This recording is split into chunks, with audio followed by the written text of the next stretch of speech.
Good morning. Good morning. Okay. Ladies and gentlemen, thank you very much to join us today for this session on the digital transformation of hospitals in Catalonia. We will start with two welcome messages from the President of the Catalan Society of Health Management and also the Vice President of the Catalan Society of Digital Health. So I would like to invite Ramon Cunillera to address the first opening speech. Thank you, Ramon.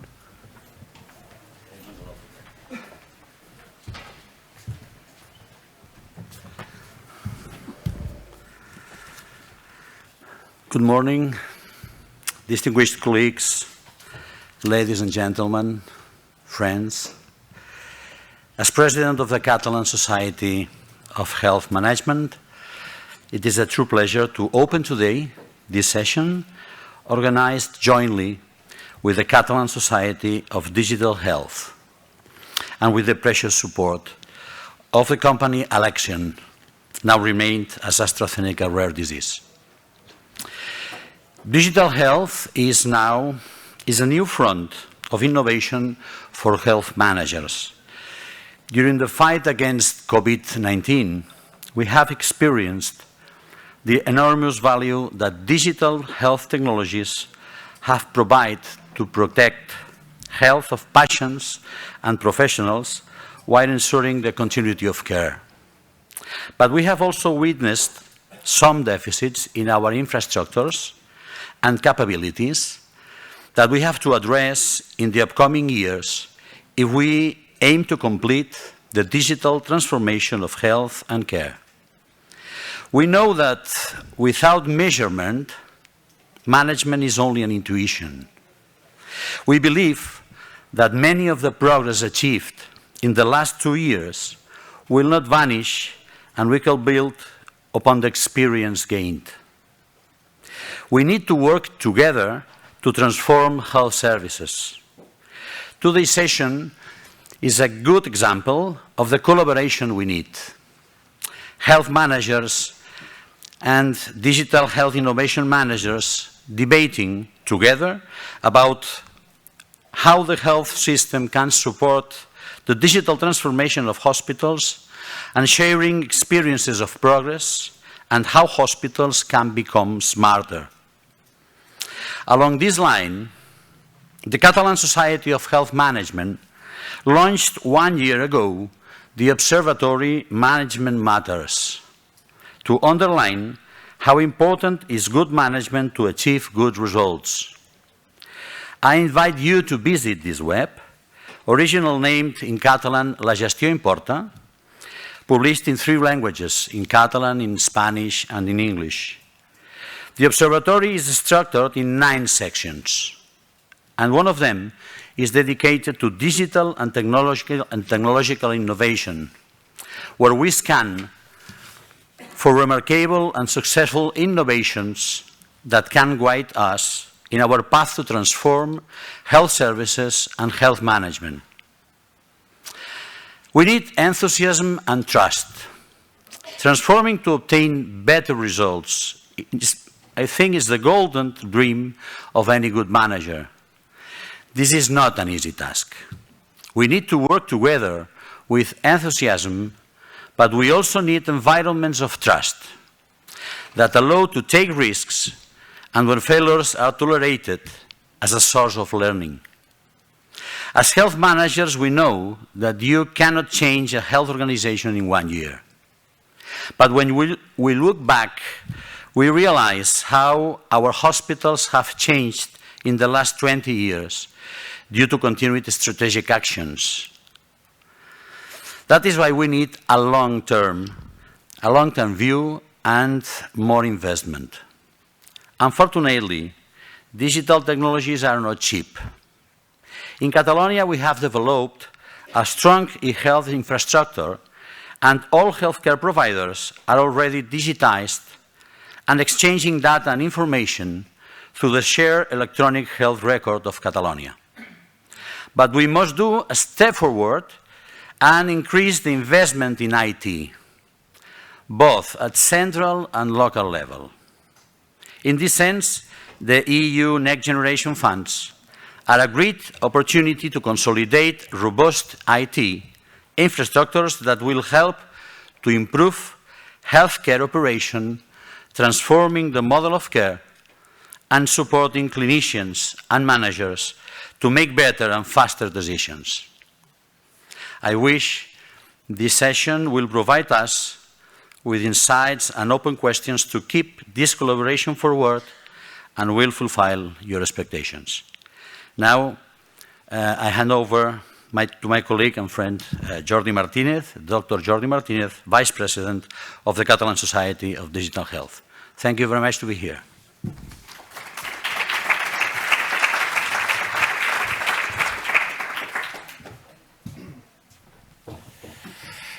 Hello, good morning, everyone. Thank you, Tino, for your presentation, and thank you, my colleague, and thank you, all of you, to attend. It's fully, completely fully, the room is impressive. So, only a few words to say welcome to this meeting, welcome to this session, and in behalf of Catalan Digital, in English is Catalan Society of Digital Health. And in behalf of Francesc García Cullar, our president, that is today who cannot be with us. And a few words in order to understand what is the Catalan Society of Digital Health. Was created in 2016. It's a young society. It's under the umbrella of Academy of Health of Medicine in Catalonia. And we created this society because we understood that the changes that we're producing in our environment, introducing digitalization, introducing different globalization and universality of the internet. These 3 issues were changing how we are producing services for our patient, delivering these services for our patient, and we understood that we needed a specific society to put focus on these topics. Only three words about that we do. We have 10 objectives, but today I don't remember the full objectives, only 3. One is we want to be an instrument to introduce the idea of digitalization in each of one society in our Catalan health ecosystem. The second is we have to generate knowledge to distribute this knowledge to generate debate about the digitalization. And the third, we want to be a multidisciplinary society. We understand that when we talk about digitalization, we not only talk about technology, we are not talking about only physicians, nurses, we are talking about a plural point of view, and we need to introduce in the same basket different professionals. I think that we have to move to our keynote speaker, because you are waiting for the speaker. Thank you so much and enjoy. Thank you.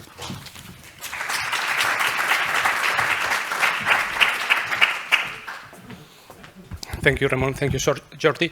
The idea of the session today was to bring the high-level view on the digital health strategy in Catalonia. We wanted to land it into the hospital sector, and that's why we invited 2 hospitals to show also their strategy in brief and have a moderated debate with them. But to start to bring this high-level view, we wanted to invite one of the makers, actually, of the digital health strategy, Jordi Piera. He's the director of the Digital Health Strategy Office in CatSalut. He's the health insurer in Catalonia. So I would like to ask Jordi to join the floor and address the keynote speech that will open the debate afterwards. Thank you, Jordi. Thank you, Dino, and also thank you, Jordi Martinez and Ramon Cunillera, both representing the Catalan Societies of Digital Health and Healthcare Management, for having me today. And well, I didn't expect such a room full of people. I thought we were going to be like 20 friends, but yeah, that's cool. Thank you for all of you for being here. So, here. My presentation has just, I would like you to leave from here with just three takeovers. The first one is to understand which is the status of the digital transformation here in Catalonia. The second one is to guide you through a reflection process that we did in here that ended up in this digital health strategy for Catalonia. And finally, well, give you some hints about this digital health strategy and how we see the future. So just to start with, and trying to position you, for all of you that you are not from here, just some figures or some numbers around Catalonia. So northeast of Spain, 7.7 million citizens, universal coverage funded by taxes, 10,000 million euros budget, maybe more with the COVID. And I think the most important part for this presentation is a very heterogeneous ecosystem of providers with different natures. So different types of legal entities, from foundations to all religious orders, all sorts of different healthcare provider organizations that historically have had the ability to select on their own information systems. I will go into that. This 16,000. I will get you through that later on. But well, just to tell you, this freedom in the selection of the information systems at the hospital level mainly have caused the appearance of many silos of information, and that's one of the things that we want to tackle with this digital health strategy. Along it all, well, almost 1,000 facilities all across Catalonia. This is a view of our digital health platform. So the idea is that from the government, we have been pushing towards having some central services that are common and shared with all service provider organizations here in Catalonia. And this is a bit of the timeline that we have followed over the years. So, and I would like to dig a bit into that. So I would say late 80s, 90s, the first wave of digitalization of healthcare systems and also the social care part. There it's a bit lower, the level of digitalization. Here there was some sort of competition in between all of these different healthcare providers to see which one was first, so we could digitalize at least the medical records, which were paper-based, very fast into digital. In year 2000, we had the ability to have the unique patient identifier for Catalonia. Then we have our system for electronic prescription, which is shared all across the public service providers in Catalonia, also linked with pharmacies. So in the pharmacy, they will know which is your prescription and you will be able to pick it. Big and important project for us, the shared electronic health record of Catalonia. So in year 2007, it's the year that we started sharing medical records all across the public sector. All service providers are entitled and must share discharge reports, test results, everything that we deem important to be shared to ensure the continuity of care all across Catalonia. This has been shared since the year 2007. It's true that we started with non-structured information, and step by step we moved towards more structured information. Right now, I would say we are at 70% of structured information. In year 2009, we were able to deploy as a subset of the information contained in the shared electronic health record of Catalonia, the personal health folder, it's called La Meva Salut, it's the patient portal. We were not very successful with it within the first years. It was very complex to register for it, but COVID has meant a great push for us. So we moved from 400,000 users registered before the pandemic, so March last year, to 4.6 million after the pandemic. We've been somehow forcing citizens to go and use the portal in order to have their vaccination certificates, and also part of the strategy of the bureaucratization of the healthcare system. So being able to renew their electronic prescriptions through there, also the sick leave reports, all of that thing, we've been moving towards there, and well, now 4.6 million users. We also have a care process management tool in order to ensure the coordination and referrals among the public sector. We have deployed central PAC systems for all Catalonia, so now for digital imaging, not every hospital needs to have a very big infrastructure underneath, so we have a shared one, and we can take advantage, therefore, of economies of scale. And well, as everywhere else, there's been a huge deployment also of the remote consultations, either synchronous or asynchronous. We have more than 12 million remote consultations. This is the same view. I mean, this is, well, an architecture view. What I wanted to show you is that, well, as I think as everywhere else, we are trying to move the boundaries from the inside of the hospitals, inside of the healthcare facilities, towards the home of the patients. And, well, the upper part of this slide shows that the part where we are building on the personal health record. And now, well, we are, I would say, we are very happy with the situation. I mean, it's nothing that we can blame about. But this was not enough for us. So we, and it was a very bottom-up approach, some CIOs from the Catalonian healthcare system started a reflection process, thinking, well, I mean, we're standing here, we've been achieving a lot by sharing these medical records, but there are things that we could be improving. So now I will guide you a bit through the thinking process that we followed.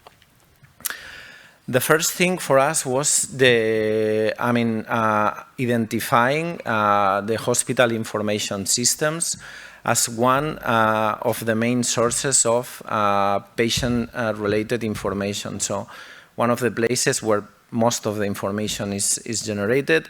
All along, of course, the medical record and all the surrounding different systems. And I don't want to go in detail with this, but we have, perfectly the departmentals, we have research data, we have genomics data now, we have all sorts of data that stays in plenty of different silos. And that was one of the major problems that we have identified in here, which is that data is not truly following the patient, but it's buried in plenty of different silos of information. In our case, and that's the situation that we have in Catalonia, I told you we have 71 hospitals, 29 different vendor products, and we did some survey with some hospitals, either big or smaller ones, and we realized that in each of the big hospitals, so in the big tertiary hospitals, we have around 800 different silos of information using different standards. It can be Excel sheets related to research, access databases. It can be all sorts, medical devices. All of this is information related to specific patients that does not truly follow the patient, that is somehow, or in the best way hospitals can, integrate it with the medical record.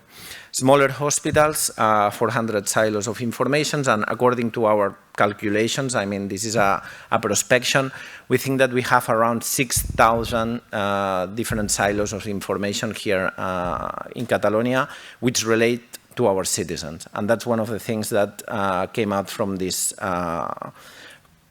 reflection process. And all of them, of course, representing these clinical concepts, the same clinical concept, in many, many different ways. So if we take, for example, the blood pressure as a concept as a clinical concept doesn't necessarily stay represented in the same way inside of the same system, and well, within two different systems, it's also very complex. So once we want to benchmark specific clinical process, when we want to follow a care pathway and compare it in between two different hospitals, it becomes very difficult because there's not matching of the semantics of this information that we have collected. That's the result of this first iteration of reflection that we followed. So we have a broad ecosystem of a lot of different applications that have their own data models, their own logic, and that store patient-related information. The solutions or the EMRs, basically they follow, they are a result of this first wave of digitalization, as I was mentioning before, and they are a bit old-fashioned. We are solving a lot of things with interoperability, and we are happy with it, but it's costing us a lot to maintain all these interfaces, and it's growing exponentially now with the adoption of more and more digital health technologies.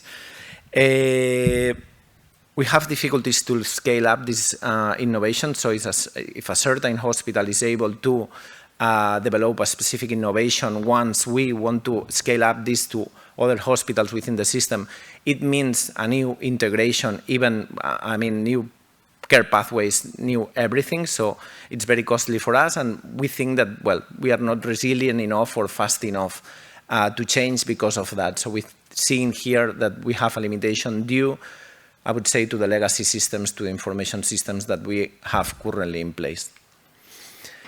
The second part of this thinking process, and this is more generic, it's not that specific to us, we were thinking, why is that? So why do we have such a problem? And once we look outside, we saw that it was not only us, it was everywhere else that were facing the same problems as we did. So healthcare is one of the classical industrial sectors, so to say, that, well, has not yet fully performed this digital transformation. And we can distinguish here among two groups. I mean, we have this group that we call the first wavers, that they perform the digital transformation very easy and very fast due to the huge benefits that they would find in the internet, especially the industries that benefited a lot from the appearance of the internet. In here we are talking about the travel agencies, we are talking about media, we are talking, well, the disappearance of the blockbusters and all these industries that you know that very fast they move their business there. Each extra unit of their product was costing almost zero, the distribution costs were almost zero. Healthcare, as some other industrial sectors, has a characteristic, which is that this physical dimension, I mean, our healthcare professionals, physicians, nurses, everyone, will always mean something. I mean, we will always need this contact with the patients and between the healthcare professional. So it's a bit trickier to perform the digital transformation in here.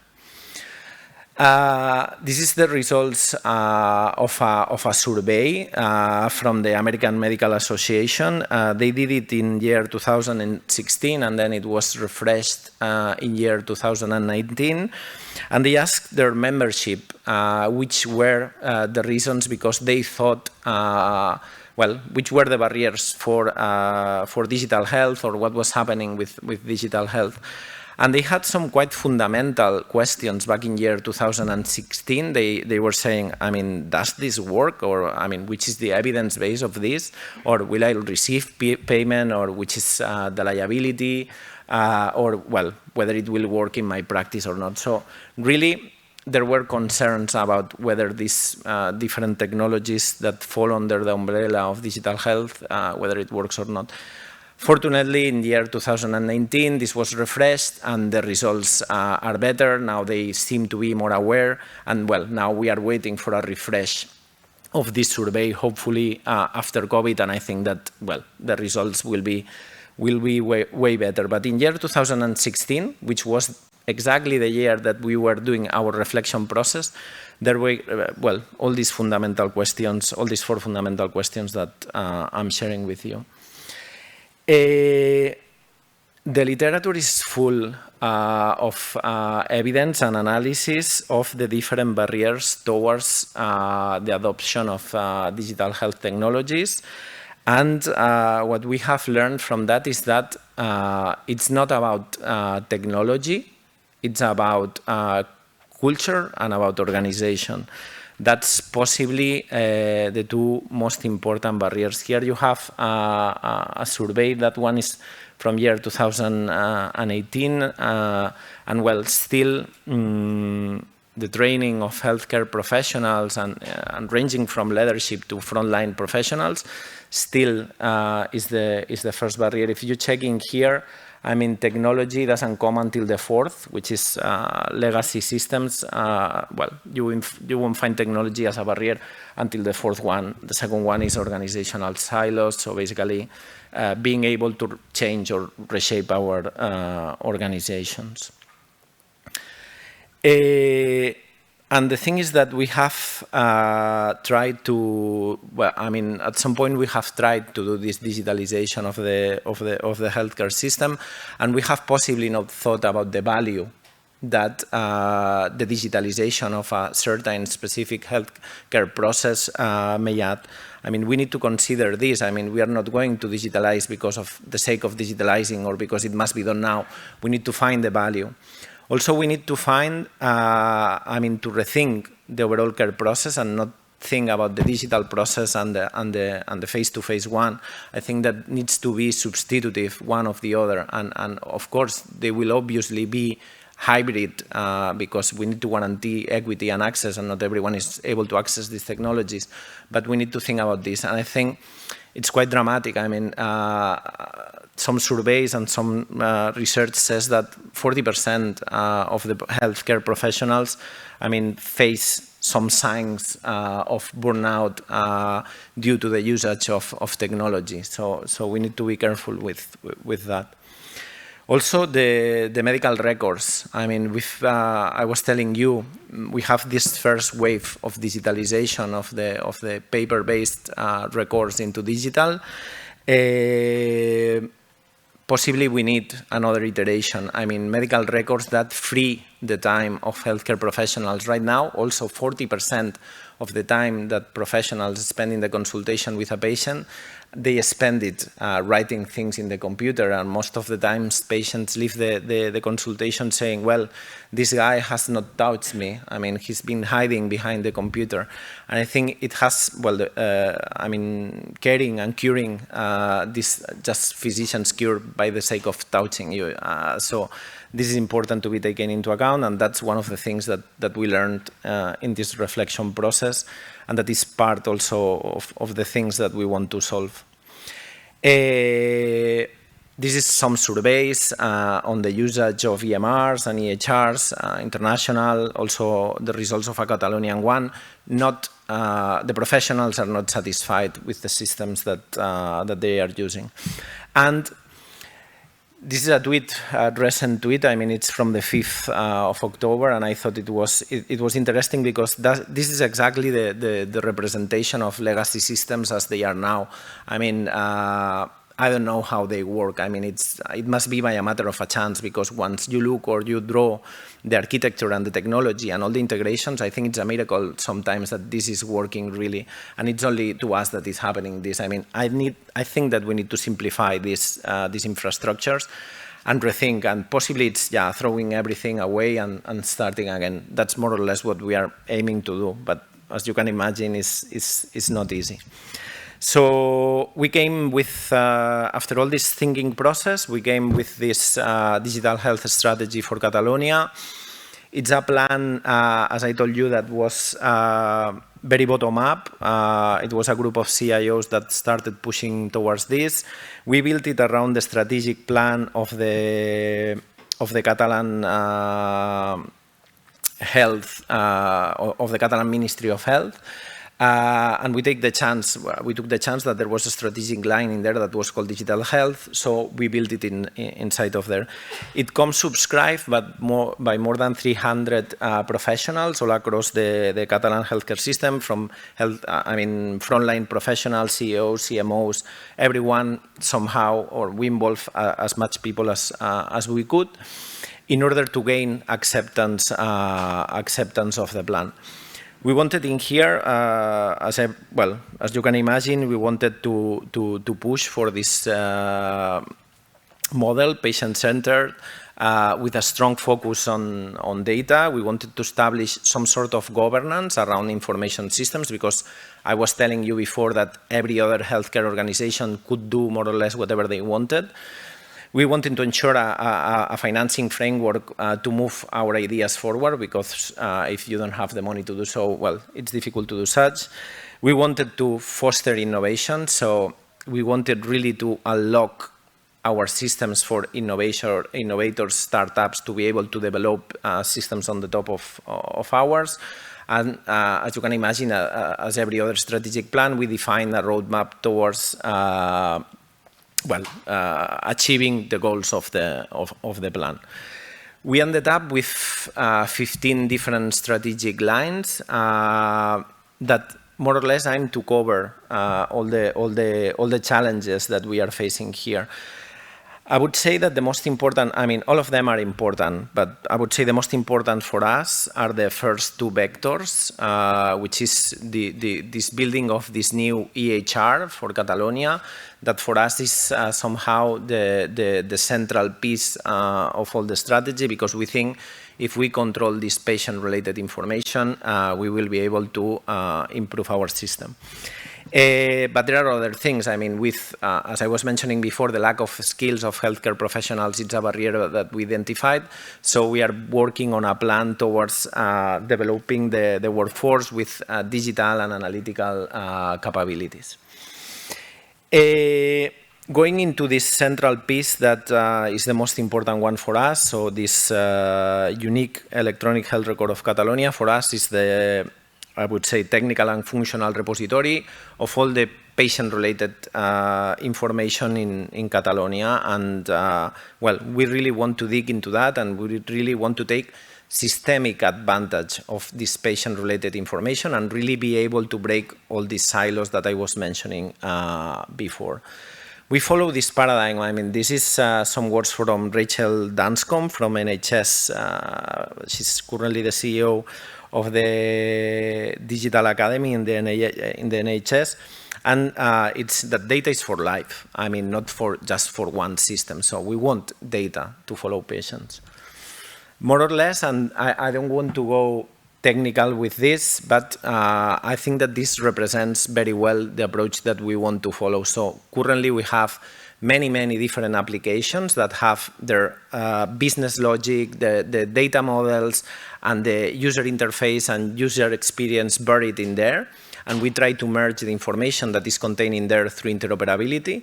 And now we want to move towards the thing that you have in your right. So basically, a central data where all the applications and services build around.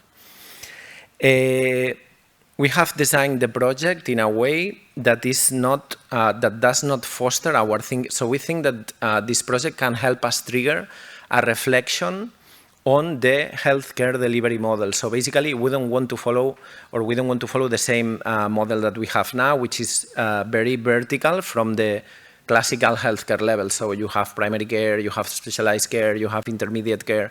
What we want to have now is this longitudinal view. So the programs that are helping us doing this reflection are helping also us to discuss on the healthcare delivery model and giving it a longitudinal view. So we want to talk about outpatient, and when we talk about outpatient, we are not just talking about the things that are happening in primary care, but also at the home of the patients, also at the outpatient consultations, in hospitals, day hospital, everything that is happening outside of the hospitalization unit. And well, proceeding in such a way, we are doing the same. So the programs have been designed for this purpose. The project is 40 million euros for 4 years of work. We are developing the foundations of this new EHR. We are starting in outpatient, and this includes community mental health, residential care, also integration with social care, and integrating it with the shared electronic health record of Catalonia, which basically has the information also from hospitals, intermediate care centers, and everything. In here, and that's, well, I would say the innovation part of the project. I mean, we could have selected a big mega suite and just purchase this very big system that basically does everything, but which for us would mean a very strong lockout of really being able to control all the system. So we have decided to follow this what we call this knowledge-driven approach or open platform approach, where we basically aim to build a system that is able to separate from the classical layers of information systems architecture. It's able to separate the clinical knowledge. So basically, what we really want to take care about is of the clinical data models and how we represent them technically in our systems. So really being able to separate the data from the applications. And this is something that we are doing by adhering or by following a standard which is called OpenAir. And Catalonia has shown its interest and commitment towards adhering to into OpenAir. So really being able to separate data models from the applications, because with this we think that data will follow the patient. And we think more things, which are, and this is my last slide. So basically, we are decoupling, or our intention is to decouple the data from the applications and everyone to follow the same data models. We are socializing these data models with everyone, industrial partners or service providers, to share these common semantics. And we think that this will also unlock innovation. For this purpose, of course, data governance is very important, as you can imagine, and the governance of all these clinical data models. And well, we are happy that we have found political commitment towards this. Well, it may sound a crazy idea, but yeah, that's what we are doing. And yeah, and with this, I am done. Thank you for your attention.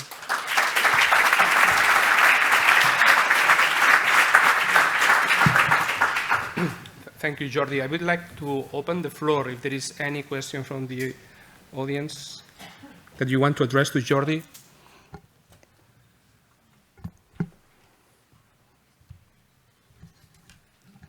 There is.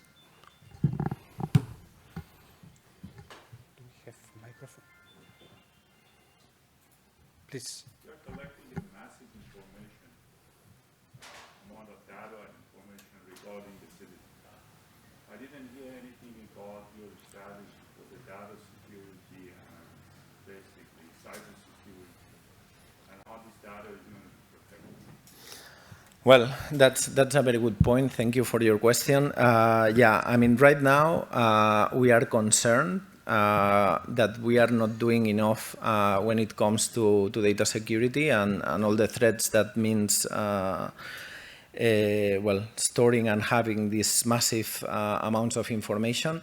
Right now, as I was telling you before, we have this very heterogeneous ecosystem where basically we have plenty of partners or service provider organizations that are holding this data on behalf of patients.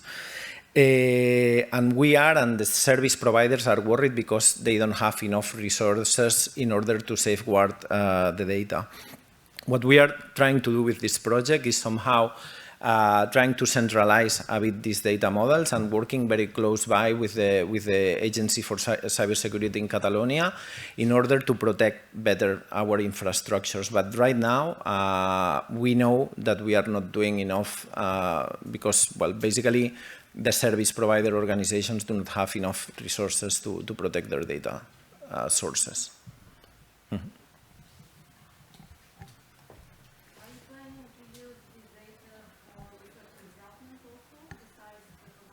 Mm-hmm. Yeah, we are using this data for research and development. Catalonia has a very strong plan for sharing this data with researchers all across the public healthcare system and also with universities that are part of the network of research organizations. This is organized through the Agency for Quality Assessment in Healthcare, AQUA's agency here in Catalonia. We have a program that is called PADRIS, and that is providing secondary usage of data. Also, we are working into mapping all of our data models into the OMOP standard, well, you know, this standard that is promoted by industry for observational studies. We are also working in that. I would say that we have 70% of our data models mapped into this and shared throughout this PADRIS program.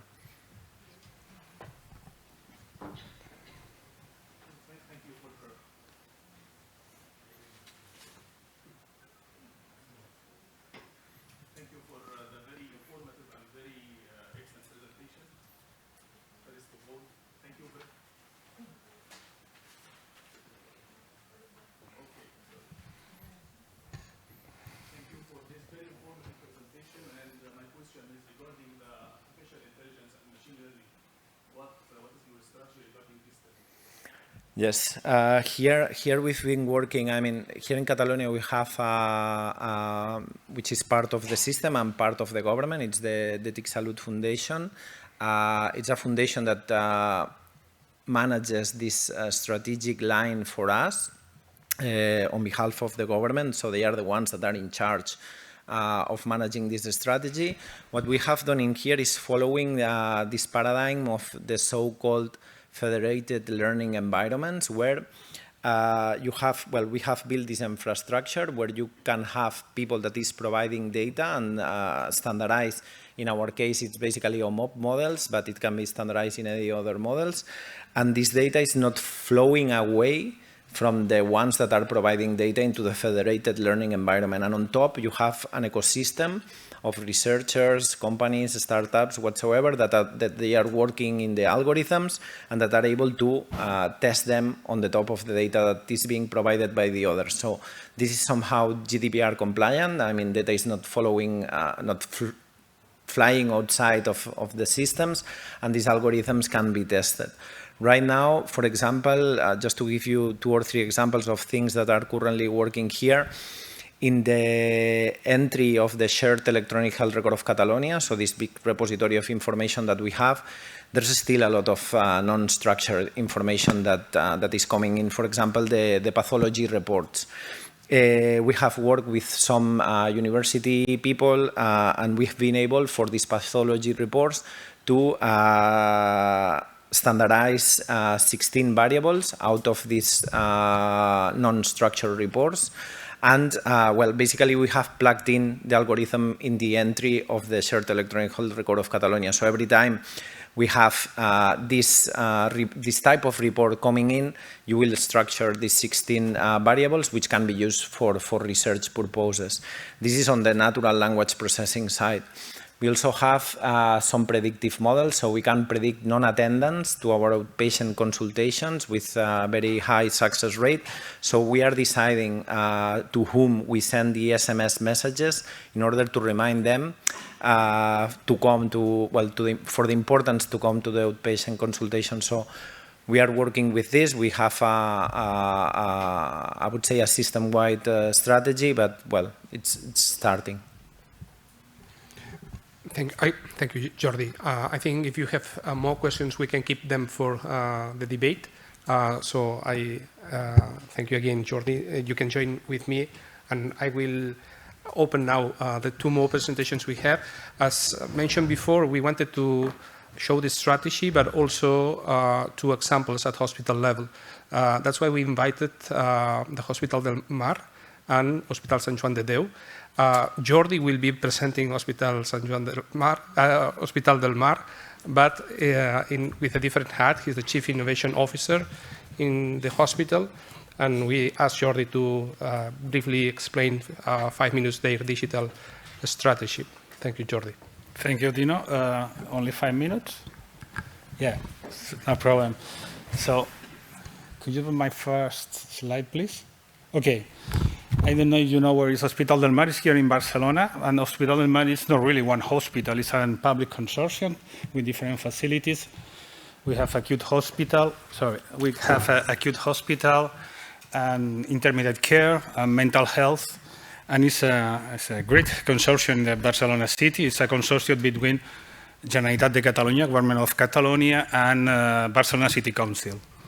So, it's this one? Yeah. Our claim, well, first idea is I will not talk, I won't talk only about digital transformation, but also about innovation. We are in the same direction, innovation and digital transformation. Our claim is from ideas to value. The idea is you have ideas, and you have a strategy, but you have to put on the table, to put on the floor, and create, add value for the organization and the patient, the citizens, etc. Our main challenges are, you can see in this slide, is 5 prior challenges. And one is the process digitalization. The idea is that we have to introduce technology in the clinical process, in the clinical pathway, how we can transform this clinical process. You have some examples that we are working now in diabetes, in cancer, obesity, etc. With a special focus in pathology, in digital pathology. We have a huge experience in digital pathology. We started a few years ago with digital pathology, and I think we have a good experience. And now we are defining the future unit of pathology, because we designed the digital unit, the pathology unit, maybe 10 years ago. Was different. The technological was different. That now, and the process obviously could be different.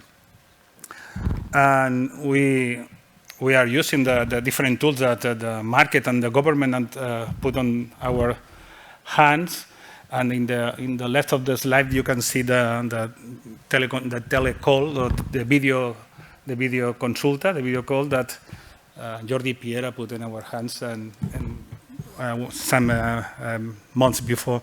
But we are also using other platforms to communicate with the patient, and you have the screen that we have in our electronic medical record. We have a special focus on data. From our point of view, the data is the main asset that we have now, and we have a special focus to move to the personalized medicine or oncology precision, etc. And we have different projects we are working in different projects. We are working with OMOP that Jerry mentioned about before, and we have I think it's a digital twin, clinical digital twin, because we have our system, our electronic medical record. It's called IMASIS, and we have a partial digital twin. It's IMASIS 2. With we use natural language processing, and we collect the clinical information and put in this digital twin in standards, in MOP standards. And we have participated in different networks, international networks, to move to include research projects, etc. Some examples we develop with this data. We can introduce algorithms in the clinical pathway. This is one example during the first wave of the pandemic, COVID pandemic. And we are continuously retraining our algorithm day by day. And we are working with artificial intelligence, applying this artificial intelligence to digital pathology.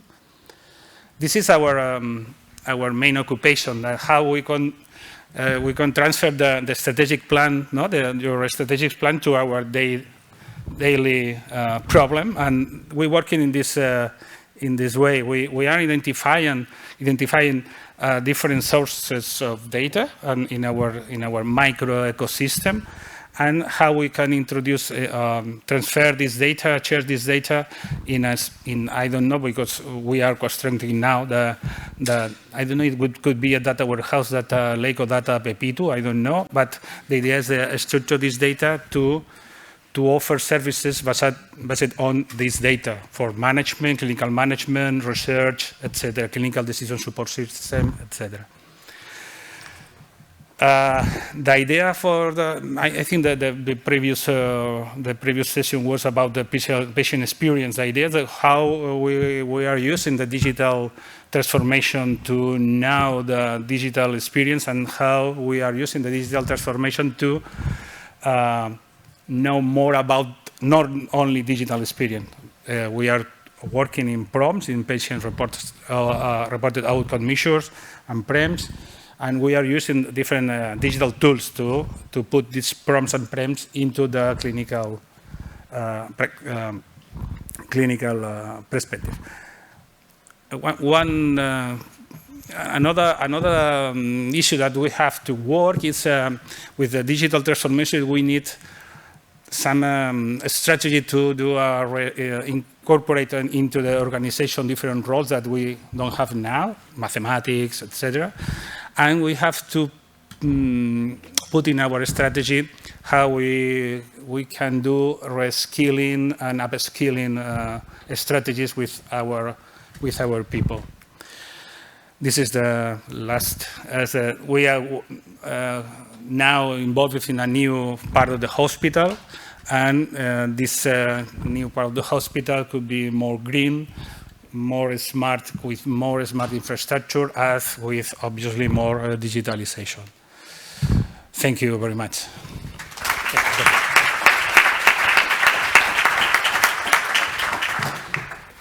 And now I invite Cristina Adroer. She's the Chief Operations Officer of the Cancer Center in Hospital Sant Joan de Déu. Thank you, Cristina. Thanks. Good morning, everyone. So, first of all, I would like to thank the opportunity to be here today to give some insights on our digital transformation experience in Sant Joan de Déu. So to put this into some kind of perspective, the Sant Joan de Déu Barcelona Children's Hospital began its digitalization strategy in 2009. At that time, the Liquid Hospital project was created, and this was a tool oriented to interact with the patient and their families through virtual interactive channels. And in this context, we created the patient portal. Then the second wave of this digital transformation was in 2016 with an iteration of the Liquid Hospital project.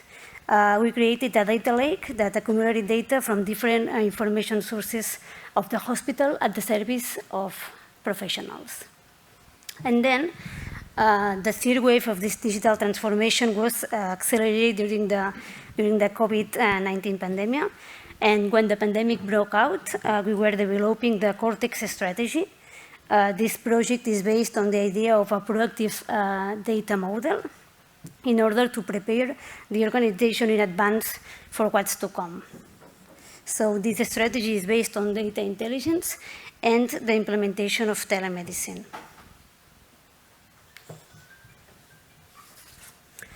So to effectively implement this digital transformation strategy, we used a three-pronged approach. On the one hand, we have the e-care. The e-care this is a project of non-face-to-face care model and consists of a centralized monitoring center for patients. This should allow to proactive identification of critical alerts, which can serve to anticipate and improve the decision-making. So this tool is focused on maximizing the effectiveness of our care. On the other hand, we have the command center. This is a project based on artificial intelligence, which aims to maximize the efficiency of our hospital processes and patient flows, all in real time. And finally, we have the contact center. It offers a multi-channel service that covers different forms of communication between the hospital and the patient and their families. It can be through email, text messages, and any forms of communication. And this project is focused on improving the patient experience. And with this strategy, we have already achieved some benefits. For example, in the case of the ICU patients, we have seen a 14% of reduction of the length of stay. And furthermore, we have seen a 20% of reduction in hospital operative cost of these patients.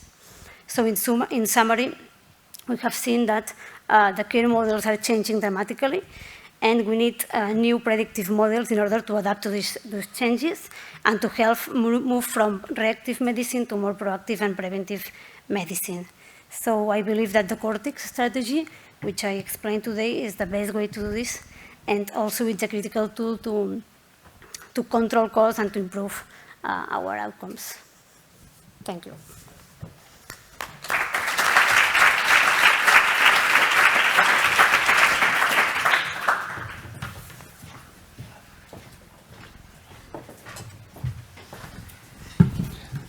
Thank you, Cristina. And now we have the three panelists. Actually, when we designed the session, we wanted to encourage a dialogue between the two societies, the digital health and the healthcare management society. That's why Jordi, in some way, is representing the technological side of healthcare providers, and Cristina is representing the healthcare manager side of healthcare providers. Of course, Jordi Piera as health authority. So we have here a triangle to discuss about these synergies between strategy and implementation. And we'd like to open the debate with a question that Jordi showed, the ranking of obstacles in terms of implementation and digital transformation. I would like to ask Cristina if, in her opinion, which is your view on the main obstacle for the digital transformation on this ambitious program of Cortex in Sant Joan de Déu, which is, out of these different options that Jordi explained, are organizational ones, the ones that are holding back innovation in the hospital? What's your opinion? Yes, so in my opinion, the three factors that are more important in developing a digital transformation in a hospital are the following. Firstly, we must have good data governance, that is having the data well structured between the moment it is created, analyze it, and return it. Secondly, it's imperative to do good change management. Most of the critical factors are associated with cultural aspects, with the resistance of professionals to working in a different way. So the benefits of this change must be well explained. And finally, I think that it's essential to find the right professional profiles and to be able to pay them appropriately. Thank you, Cristina. And Jordi, what's your opinion? Yeah, Jordi Martinez. Yeah, I agree with Cristina. And maybe when you think about the bottlenecks or the obstacles to introduce digital transformation or innovation, first you think, oh, I need more money to do that.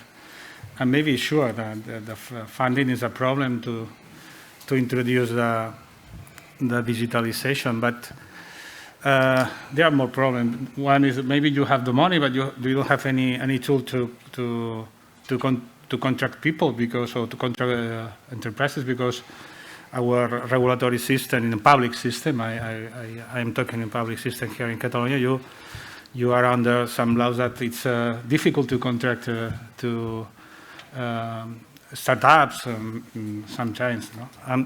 But when I think more, maybe from my point of view, if I have to choose one problem, one obstacle, is you need to identify a leadership. A correct leader in the organization. At this leadership, for sure, you need leadership in the bottom of the organization. But do you need to identify a leadership in the top of the organization with executive capacity? You have to put this issue in the C-level, and sometimes we don't do that. Let me challenge then Jordi Piera on this particular element, because this is clearly a non-technological obstacle. The digital health strategy goes beyond the technology. From the health authority, how do you encourage to increase the leadership of the health system towards digital transformation? Yeah, that's a good one. Thank you. I mean, I'm quite, and it was in one of my slides, I'm quite obsessed with the capabilities or the competencies of healthcare professionals, including managerial structures. I mean, this is something that it's been identified by other healthcare systems. We know that the guys in Singapore have identified this and they are tackling it. We know that in the UAE, they are putting a lot of focus in the workforce development, and also the NHS, which is a system that we try to, well, we use it as a mirror very often here because they are also a beverage system, blah, blah, blah. They have set up this digital academy where they are training leadership at the level of the organizations to start having these capabilities. The NHS Digital Academy trains every year a cohort of 100 professionals. It's a competition among them if they want to be part of this, and they have massive amount of inscriptions. They have put in place a one-year program, which is not so stressful as doing a full master's or stuff such as this. And they are currently training the 4 cohorts, so the group of people that will make the 400. I think that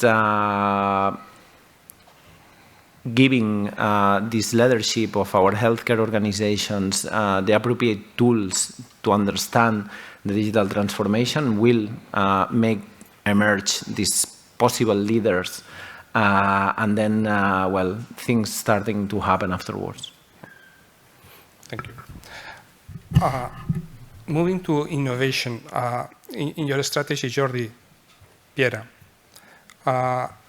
we can see that it's a long-term plan, but at the same time, you have to coexist with short-term developments. On the other side, we have heard from Cristina and Jordi that they are developing new local digital strategies. How you combine the innovation of these, let's say, front runners with the overall strategy? Because it looks like you can diverge in directions. Yeah, that's also a difficult one. I mean, our project, as you mentioned, it's truly being able to clean some of the dust that we have hidden under the carpet.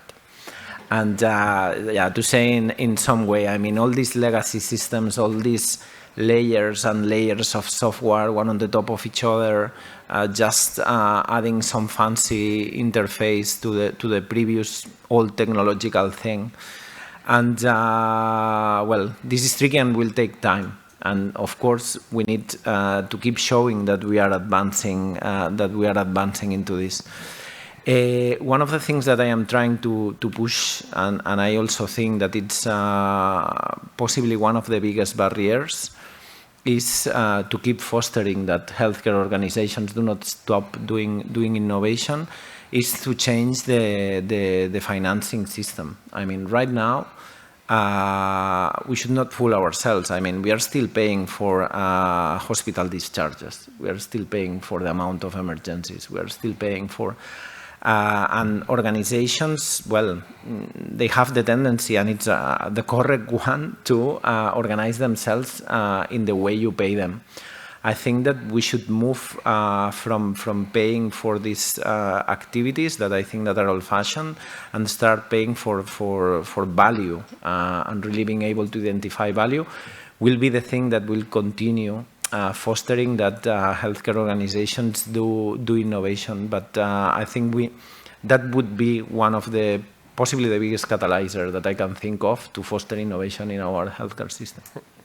And I would like to hear from the technological side and the managerial side in terms of being supported by the health authority to keep innovating.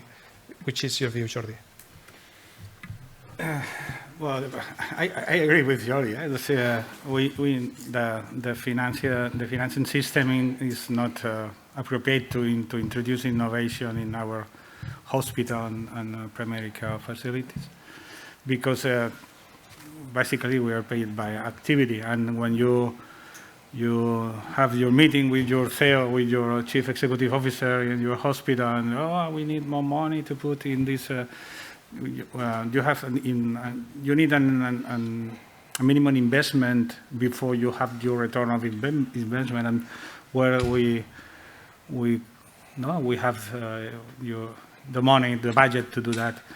And I think it's true, for sure it's true, but maybe we need to have I love your strategic plan in ICT and for Catalonia, but maybe we need an operational plan. Why?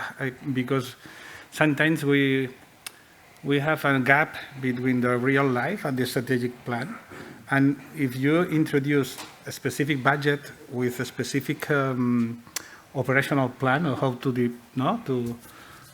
put on the floor this strategic plan, could be.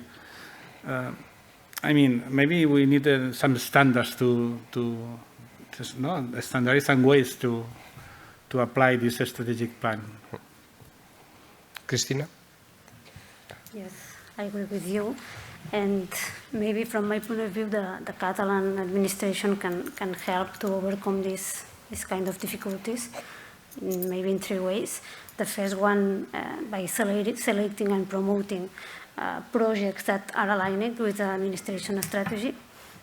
And second, by helping to scale up the projects that have worked well and have had good results in an institution to other organizations in the system. And third, by guiding in the evaluation process of these projects. So this will allow the institutions to have reliable and comparable results and between them. So I think that maybe this would be. Thank you, Jordi. And I will open the floor. Yeah, just one thing to reflect on what Jordi mentioned about having some standard, some definition of which is the standard to connect somehow with us. We are working now, I told you that one of the goals of the plan is establish some sort of governance. I was mentioning that service provider organizations have had always the ability to more or less do on their own, and that's perfect. I mean, it fosters innovation, and of course, we don't want to hamper this. But we want to avoid duplication of efforts, of resources, of technological infrastructures. We are trying to establish this governance. So we are working now, going to your standardization point, on a framework which has 4 dimensions for every other project that is happening within the public healthcare system in Catalonia that is willing to somehow interlink or integrate with the digital health platform. It is for the 4 dimensions that every other project needs to fulfill. One is the regulatory and security aspects. And we are working here with the Agency for Cybersecurity, with the Data Protection Officer, on which are the rules for every other project that they need to fulfill to link with us. Second is the technological architecture. And in here, what we are seeing is how do we link the possible technological components that these projects may have that link with the roadmap of our components, so we don't duplicate efforts in that sense. There's a 3rd dimension, which is I would say the user interface / experience, which is we cannot have our citizens and professionals jumping from one platform to the other. I mean, we should have some standard view for them to just think that they are in the same, promoting things such as the single sign-on for the personal health folder, that they don't have 1,000 apps that they need to jump from one to the other, but making the personal health folder as the main entrance and giving all the applications some similar look and feel, that they feel that they are inside of the Catalan health system. And the last one, which is the one that I like the most, but maybe it's not so sexy, is the one on data. I mean, all the part of the data models, the information model, and really all these applications or different digital health solutions fulfilling the definition of our clinical models, because at the end, this is what will allow us to take systemic advantage of this patient-related information and data following the patient. So that's the last dimension. We want to know which is the data that is being collected by this specific digital health solution, and the solution to follow our models, so it's standardized. So that's we are working in this. It will be published before the end of the year, and it's a way that we think that will help to just put some order into these new developments. Perfect. Questions here? Wait a second, just to have the microphone. Thank you. It was a very interesting session. So I'm Bruno Messen. I work for the World Health Organization in Geneva. I work in health financing, and I think we share some issues with digitalization. We have to work with legacy when you build, at WHO we have a quite clear vision where to go with national health financing system, but we have a legacy as well, many schemes and so on. And I even think that your problem is even bigger, because it's not only legacy, you have also this uncertainty about the future technological development that nobody can really predict. So you must create something which will accommodate that, and you must keep things running now. You cannot say we will building something new and wait for 2 months.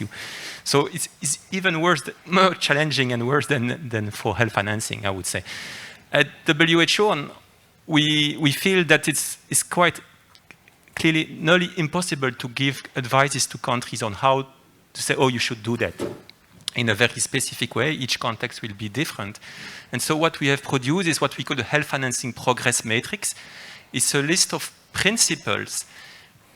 We know that if you fulfill these principles, you go in the right direction. And I wonder whether you don't need something, the digital health financing, digital health community does not need something like that, actually. It's because we have the big plans, but we know that many things can go wrong during the journey. So maybe we need principles. We know that when we check them, we are making steps in the good direction. And then the evidence base should focus maybe on validating these principles.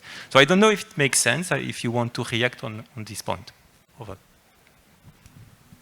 Well, I mean, yeah, it makes complete sense, and would love to hear more, more about this. I mean, anything that help us move towards that direction, it would be helpful. I mean, there's been some bold movements, and I think that all of us that work in health or in digital health, we know the movement that that minister in Germany did in order to try to include apps and digital therapeutics and all these sorts of solutions, and it seems that it created a movement in Germany. Now there's been an announcement from Macron, I think, that he says that he will copy the thing that the Germans did, and I guess that it will move all the machinery in France towards this. And well, once we don't lose from sight that when Germany and France move, well, all Europe shakes at least. But yeah, I mean, I agree with you that every other country is a different reality. Here I mean, Spain, it's 17 or 18 or 19 or I don't know, 20 different healthcare systems. And I mean, there's not the magic recipe to fix that, but would love to hear about this model that you are mentioning and see whether it can be applicable in our reality. Yeah. Any other question? Oh, yeah. Here. Thank you. What are you doing, or how are you tackling the problem of patient lack of knowledge on digital tools?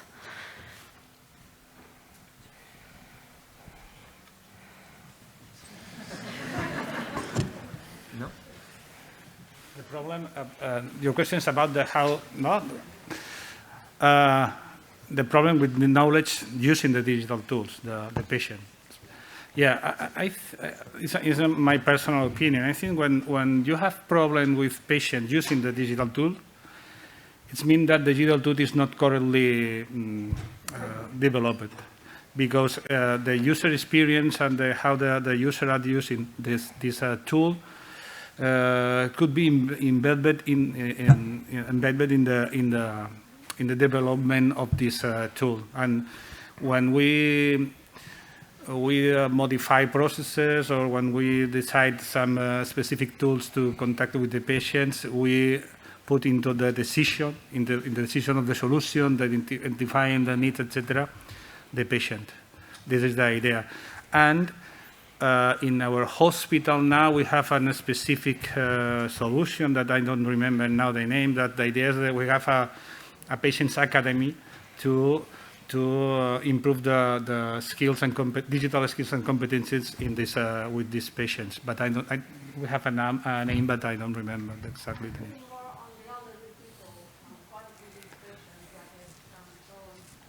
Yeah. If I hear you, it's elderly people? Elderly people, yes, and chronic disease management chronic disease patients that have a lot of connection with healthcare services, but they have a lack of knowledge and understanding. Absolutely, absolutely. Thank you.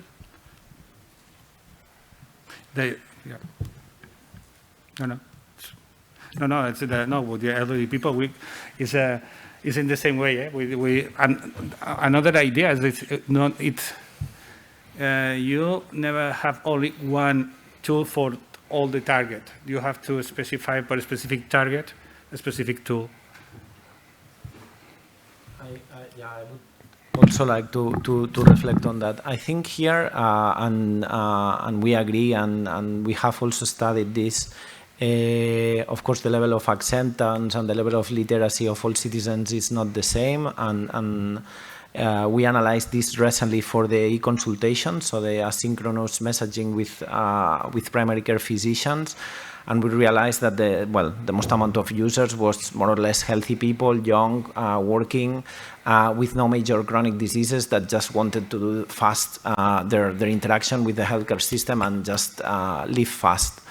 I think that once we design all these new care pathways that are being enhanced by digital health technologies, we should guarantee all the time, or we should always have this in mind, I mean the levels of literacy, in order to guarantee the accessibility of all citizens to the services and not causing inequalities. Here we have the department of, which is the Regional Ministry of Digital Policies, developed a framework to assess the levels of digital literacy of citizens. It's called, it's a questionnaire called ACTIC that it's being used in some hospitals and in some healthcare organizations when designing these services to check whether patients are candidates for this technology or would be out of scope due to their level of literacy. But I think here the important is being able to design the services bearing in mind that we will have, at least for some years, patient profiles that won't fit this pathway, totally digital, and have an alternative solution for them. Perfect. Thank you.